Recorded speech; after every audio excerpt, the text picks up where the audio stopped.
Doggone lucky. Gobi, the little dog with a big heart and a global following, is finally back with her adopted human. I don't even think you could have written it for Hollywood. It's that amazing.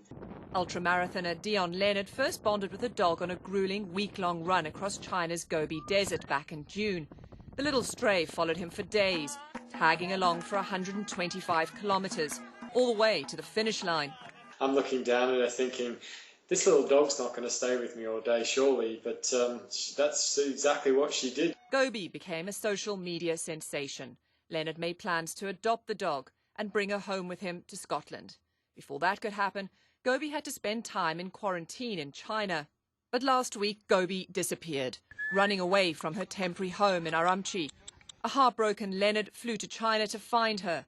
With the help of local volunteers, he spent several days searching the streets for his missing dog.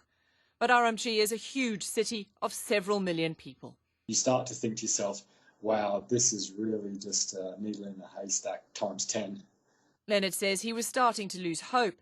And then on Wednesday, a phone call. Someone had found a dog that looked like Gobi. I walked through the front door of their lounge room. Gobi sprinted across from the other side of the lounge room, straight up into my arms, basically. She literally ran in, up my legs. She's squealing and yelping, and she was just delighted to see me. Man and dog are now reunited, both overjoyed. That was probably one of the best days of my life last night when I walked through that door and spotted Gobi. She hasn't left his sight since. Leonard says other than a few nicks and a sore leg, Gobi appears to be fine. He's getting the dog a tracking chip, and from now on walks will include a leash.